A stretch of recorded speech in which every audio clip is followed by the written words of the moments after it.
আমরা ইতিহাস যদি বলতে সুযোগটা থাকে তাহলে গণতন্ত্রকে নিয়ে যে সিনেমিনি খেলা হয়েছে, আমরা তো নির্বাচন দিয়েছি, নির্বাচন কমিশনের মাধ্যমে নির্বাচন হয়েছিল 2008 সাল থেকে 2014, 2018, 2024। 2008 সালের নির্বাচন নিয়ে তো কোনো কথা নেই, কারণ সবার অংশগ্রহণে ইলেকশনটা হয়েছে। সেখানে বড় দল হিসেবে বিএনপিও ছিল, কিন্তু পরবর্তী কয়েকটা নির্বাচনে বিএনপি ইলেকশন বয়কট করে। এখন কেউ যদি ইলেকশনে না আসে এবং সেটার জন্য নির্বাচনকে ওয়ান সাইডেড ইলেকশন, ইনক্লুসিভ নির্বাচন না বলা হয়, তো সেটার জন্য তো আমরা দায়ী হতে পারি। গণতন্ত্রের যে সীমাবদ্ধতা, এই সীমাবদ্ধতা তৈরি করার জন্য অনেকাংশে দায়ী আমাদের দেশে একটা দল, একটা বড় দল, বাংলাদেশ ন্যাশনালিস্ট পার্টি, বিএনপি। তারা তো নির্বাচনে আসেনি। জনগণ যদি আপনাকে ভোট না দেয়, আমি কি করব? আমি জোর করে জেতাবো? তারপরও মির্জা ফখরুল দেখা গেল তিনি ইলেকশনে বগুড়া জিতলেন, ঠাকুরগাঁয়ে হারলেন, কিন্তু বগুড়া নির্বাচনে জিতে তিনি সংসদে আসলেন না।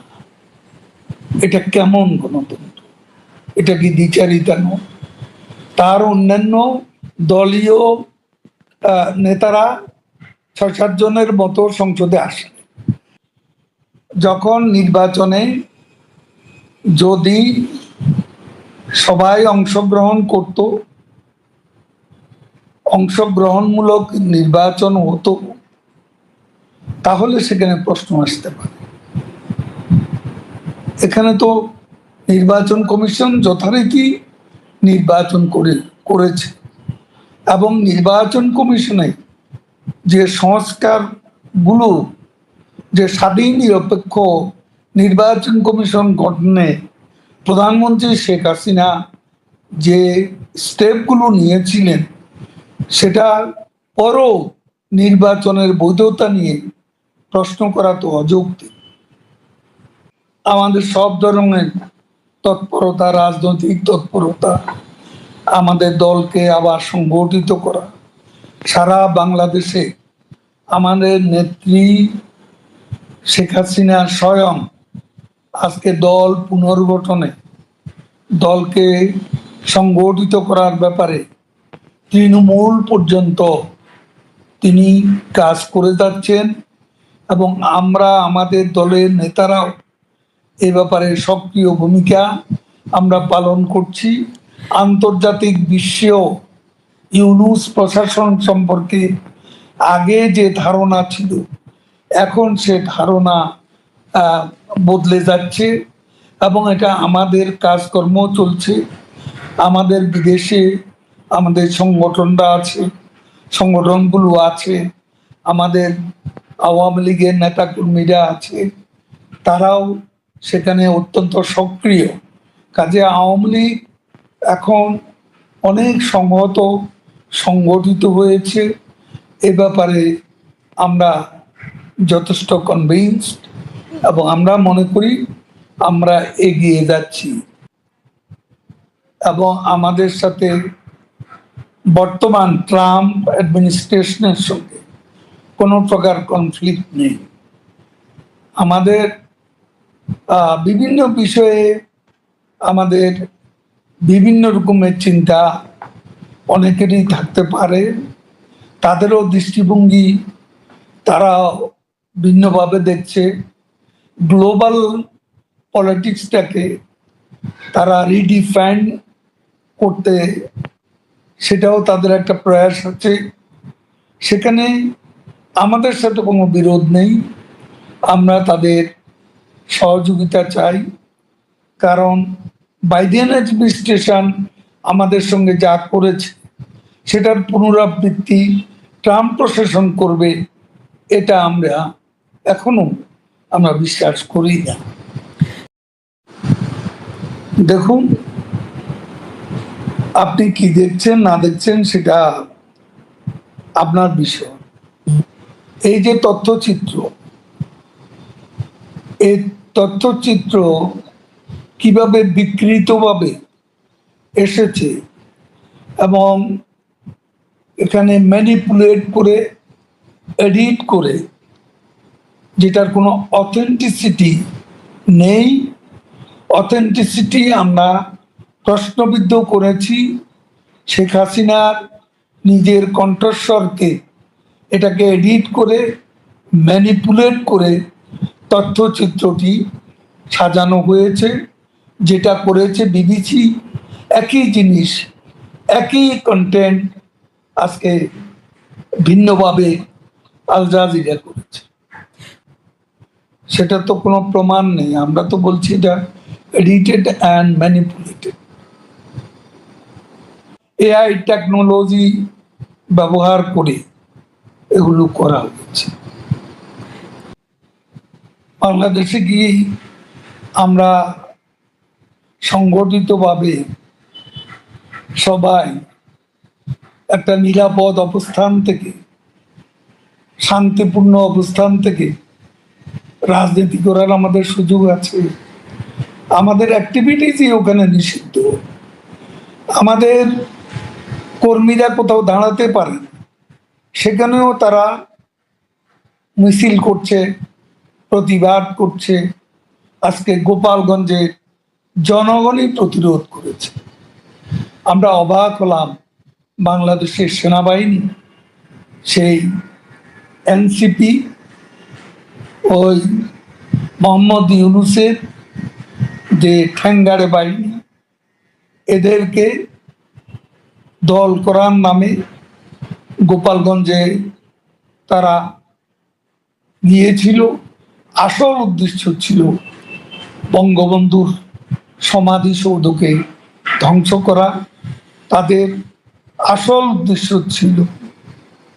আপনি একজন অর্থনীতিবিদ হিসাবে আপনার কাছে আমাদের একটু প্রশ্ন, যে এই ক্ষেত্রে কোন কোন জায়গায় আপনি সরকারের লুপ হোলসগুলি দেখেন এবং আপনি মনে করেন যে এই ব্যাপারগুলি মানে নীতিমালায় পরিবর্তন আনা দরকার বা কোনো আইনের পরিবর্তন আনা দরকার বা আরো ভিজিলেন্ট হওয়া দরকার, কোন বিষয়গুলি নিয়ে আপনার পরামর্শ বা সাজেশন, অবজারভেশন? সেখানেই বলছিলাম আর কি, রুল অফ লটা এস্টাবলিশ করা। আইনের কোনো বিষয় না, আইনটা প্রয়োগ করতে হবে। তো আইন প্রয়োগ না করলে এগুলো তো কিছুই হবে না। এগুলো আইনের প্রয়োগ, যারা আইন প্রয়োগ কর্মকর্তা তারা ঠিকমতো করছেন কিনা, সমস্ত বিষয়টা হলো আইনের প্রয়োগ। আইন হওয়া, আইনের নির্দিষ্টভাবে প্রয়োগ করা, আইনের যেটা কন্টেন্ট ছিল, যেটা আইনের পেছনে যে কার্যকারিতা ছিল সেটাকে প্রয়োগ করা। সেটা না করলে তো কিছুই হবে না। আইনের প্রয়োগটাই আপনি আসলে বেশি গুরুত্ব দিচ্ছেন, যে আইন এক্সিস্টেন্ট আইন আসে সেই আইনের মধ্যেই এগুলি আসলে রোধ করা যায় বলে আপনি মনে করছেন, যদি আইনের প্রয়োগ হয় বা আইনের প্রয়োগ সিলেক্টিভ না হয়। একবার প্রয়োগ করা শুরু হলে তখন বুঝে যাবে কোন জায়গায় আপনার ঘাটতি আছে, সেটা পূরণ করে দেবেন। এখন তো বোঝাই যাচ্ছে না কোন ঘাটতি কোথায় আছে, কারণ আইনেরই প্রয়োগ নাই। এই প্রসঙ্গেও যদি আমি আরেকটা প্রশ্ন করি, যে অনেকে এরকম আশঙ্কা করছেন যে বাংলাদেশের অর্থনীতি আসলে খুব ভঙ্গুর অবস্থার মধ্যে আছে। এই অর্থনীতি যেহেতু বিপুল পরিমাণে বৈদেশিক ঋণ আছে, এর মধ্যে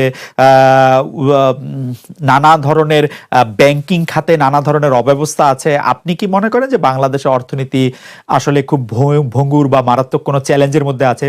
সরকারও এই চ্যালেঞ্জটার কথা স্বীকার করে, কিন্তু তারা করোনা এবং ইউক্রেন যুদ্ধের কথা বলে যে সারা বিশ্ব পড়েছে তাই আমরাও পড়েছি। আপনি এটা কিভাবে দেখেন, মানে আপনি কিভাবে কম্পেয়ার করেন বাংলাদেশ এবং সারা বিশ্বের অর্থনৈতিক অবস্থার মধ্যে? সারা বিশ্বের অর্থনীতি, যেহেতু বাংলাদেশের অর্থনীতির অবস্থা খারাপ, সেটা সবাই যেমন বলছি, আমাকেও সেভাবেই বলতে হবে। যে কিভাবে সমাধান হবে সেটারও বহু সমাধান বলা হচ্ছে। কাজে এটা সরকার সেটা প্রণিধান করবেন, তাহলে হয়তো অগ্রসর হওয়া যাবে। আপনার কাছেও নিশ্চয়ই পরামর্শ চাইতে পারে। একটি প্রশ্ন এরকম যে আপনি যখন সংবাদ সম্মেলন করলেন গ্রামীণ আপনার প্রতিষ্ঠান গ্রামীণ টেলিকম, গ্রামীণ কল্যাণ এগুলি জবরদখল করা হচ্ছে, তখন আপনি এটিও বলেছিলেন যে আপনি কিছু লোক দেখতে পাচ্ছেন যাদেরকে পরিচিত মনে হচ্ছে না। আজকে অনুষ্ঠানের শুরুতেও আপনি বলেছিলেন এই কথা যে এবং আপনার প্রতিষ্ঠান জবরদখল হয়ে যাচ্ছে। আমরা এরকম শুনেছি যে কিছু কিছু লোক আপনাদের হুমকি ধমকিও দিচ্ছে, পুলিশের কাছে আপনি সাহায্য চাচ্ছেন, পুলিশ খুব বেশি আমল করছে না কথাটা। অন্যদিকে পাল্টা একটা সংবাদ সম্মেলন করে বলা হচ্ছে যে তাদের রাইটফুল এটা আমাদের জন্য একটু বলবেন যে এখনকার পরিস্থিতিটা আসলে কি আপনার জন্য বা আপনার গ্রামীণ টেলিকম বা আপনি যেখানে আছেন সেখান থেকে আপনি আসলে এটা কিরকম দেখছেন? আমরা ভয়ের মধ্যে আছি যে এটা এখানে আমাদের বিল্ডিং এর সামনে একটা দলীয় একটা সভা, যেখানে আমাদের বিরুদ্ধে স্লোগান দিচ্ছে, এখানকার ছাত্রদের নিয়ে এসে তাদেরকে আমাদের ঘেরাও করে রাখছে, আমাদের বিল্ডিং ঘেরাও করে রাখছে। কাজে আমরা খুবই সংকটময় অবস্থার মধ্যে আছি। এটা জানান দেওয়ার, আপনাদের সবাইকে জানান দেওয়ার আমরা খুব সহজ অবস্থার মধ্যে নাই। অনেকে এই কথা বলে থাকেন প্রফেসর ইউনূস যে আপনি তো ইচ্ছা করলে এই পৃথিবীর যে কোনো দেশে সেটেল করতে পারতেন, পৃথিবীর যে কোনো দেশের হয়েই আপনার যে আইডিয়াগুলি সেগুলি আপনি ডিসেমিনেট করতে পারতেন, তারপরেও আপনি বাংলাদেশে থাকছেন, বাংলাদেশে থাকাটাকেই আপনি মানে আমি যদি বলি আপনার জন্য নির্ধারণ করছেন, সেটি কারণ আপনি চাইলেই সেটি সম্ভব, সেটি কি আপনার জন্য দিন দিন কঠিন হয়ে যাচ্ছে বা আপনি এটি কেন করছেন? বা মানে অনেকে বলছেন যে আপনি আসলে, হ্যাঁ আপনার কাছে জানতে চাইছি যে আপনি তো আসলে দেশে থাকেন বিদেশে থাকেন, মানে আপনার ভৌগোলিক অবস্থানটা তো আসলে আপনার আইডিয়াগুলির জন্য খুব বড় বাধা না, মানে আপনাকে বাংলাদেশেই কেন থাকতে হবে? এটা অনেকে প্রশ্ন করেন যে মানে আপনি বাংলাদেশে থাকাটাকে কেন প্রেফার করেন? তুমি কি বলছো আমি দেশ ছেড়ে চলে যাই? না, আমি বলছি আমি জানতে, বাংলাদেশের মানুষ তো এরকম ভাবে যে দেশ থেকে যে চলে যেতে পারে সে খুব চলে যায়। এমন কুসন্তান হলাম দেশের জন্য, এখন পরামর্শ দিয়ে আপনি দেশ ছেড়ে চলে যান, এই অবস্থা হলো আমার? মনে করি না আমার এই অবস্থা হয়েছে যে আমি দেশেরই সন্তান, এই দেশেই থাকবো, দেশের জন্য যে কাজ করি সেটাই করব, এটা যতদিন আমি বেঁচে আছি সেটাই করে যাব। আমাকে বিভিন্ন দেশ থেকে আহ্বান জানাই, আমি কেন ওখানে দেশে থাকছেন। আজকেও একটা নতুন দেশ থেকে আহ্বান পেলাম, বলে আমরা সব ব্যবস্থা করে দেবো। এটা আর একটা নতুন দেশ যোগ হলো আছে। কিন্তু আপনি বাংলাদেশেই থাকতে চান, এবং আমাদের কাছে যেটি মানে আমরা সাংবাদিক হিসেবে আপনাকে প্রশ্ন করতেই হয়, আপনি দেখেছেন যে আপনার প্রতিষ্ঠিত গ্রামীণ ব্যাংকের একটি সংবাদ সম্মেলন হয়েছে, সেই গ্রামীণ ব্যাংকের সংবাদ সম্মেলন থেকে আপনার বিরুদ্ধে যে অভিযোগ করা হয়েছে সেই অভিযোগ মানি লন্ডারিং এর। সেই অভিযোগের ক্ষেত্রে বলা হয়েছে যে আমি সবচেয়ে ডাকু, বাংলাদেশে সবচেয়ে বড় ডাকাত এদেশে, কাজে সেই হিসাবে সবাইকে জানান দেওয়া হচ্ছে, সেই হিসাবে আমি পরিচিত হয়েছি। আমি সবচেয়ে বড় ডাকাত, আমি সবচেয়ে সাংঘাতিক মানুষ যে দেশের সর্বনাশ করে যাচ্ছি, সেইভাবে পরিচিত হয়েছি। আপনি আমাদের একটু বলবেন যে আপনি বাংলাদেশের জন্য বা আপনার পরবর্তী লক্ষ্যগুলি কি সারা পৃথিবীর জন্য? আপনি তো শুধু বাংলাদেশ নিয়ে ভাবেন না, যে আপনি আসলে কি করতে চান বা কেমন দুনিয়া চান বা কেমন বাংলাদেশ চান, সেটা আপনার কি লক্ষ্য এই মুহূর্তে? ওই যে বললাম যে এটাই হলো আমাদের স্বপ্নের বীজতলা, যেগুলো আমাদের স্বপ্নগুলো একটা একটা দাসে একটা নতুন আইডিয়া আসে, সেটা একটা বীজতলা। এটা আমরা ট্রাই করে দেখি, একটা ছোট আকারে করি, এটা সফল হলে একটু বড় আকারে করি, এটা বাংলাদেশি করি। একবার সফল হলে সারা দুনিয়া এটা লুফে নেয় দেওয়ার জন্য, সারা দুনিয়ার লোক এখানে আসে, আমাদের লোককে নিয়ে যায়, এইভাবে কাজকর্ম করছি। এটা আমরা একটা থাকছি বাংলাদেশে, করছি বাংলাদেশে, কিন্তু সারা দুনিয়ার লক্ষ্য আমাদের দিকে, আমরা কি করছি, কি চিন্তা করছি, কিভাবে এগুলো পরিচালনা করছি। এবং তার মধ্যে ব্যাখ্যা হিসেবে যেটা আমরা বারবার বলছি, আমরা একটা নতুন পৃথিবী গড়তে চাই। সেই পৃথিবী হচ্ছে 3 শূন্যের পৃথিবী, এটাও বহুবার বলা হয়েছে, তার উপরে বই লিখেছে 3 শূন্যের পৃথিবী কি হবে, যে 0 কার্বন এমিশন, যেহেতু পৃথিবী ধ্বংস হয়ে যাবে এই গ্লোবাল ওয়ার্মিং এর কারণে। একে রক্ষা করতে হলে আমাদের জিরো কার্বন এমিশন অ্যাচিভ করতে হবে। কাজে এটা এমন বিশ্ব আমাদের গড়তে হবে যেটা জিরো কার্বন এমিশনের বিশ্ব হবে। Zero wealth concentration. আমরা উন্নয়ন বলছি, যে উন্নয়নের সফলতা গুটিকত মানুষের কাছে যায়। এটা শুধু বাংলাদেশে না, সারা পৃথিবীর এই অবস্থা, যে টাকার সমস্ত টাকা গুটি হতে মানুষের কাছে চলে যায়।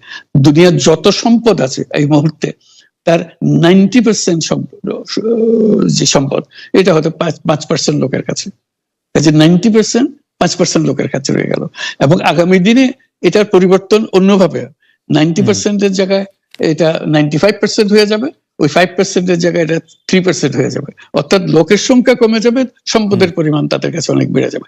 এটি হলো বর্তমান অর্থনীতির কাঠামো। আমরা বলছি যে এই কাঠামো যতদিন থাকবে এই পৃথিবী টিকতে পারবে না। আর তো হলো জিরো আনএমপ্লয়মেন্ট। বিশেষ করে আমরা যেটা জোর দিয়ে বলি সেটা হলো যে এই যে আর্টিফিশিয়াল ইন্টেলিজেন্স, এটা পৃথিবীকে ধ্বংস করে দেবে। কাজে তার আগে আমাদেরকে ঠিক করতে হবে টেকনোলজিকে আমরা কতদূর নিয়ে যাব, কোথায় সীমারেখা টানবো, এটা ঠিক করতে হবে।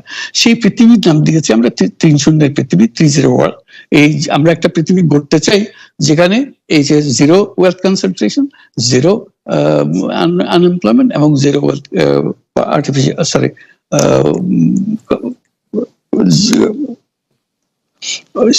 গ্লোবাল ওয়ার্মিং জিরো হবে।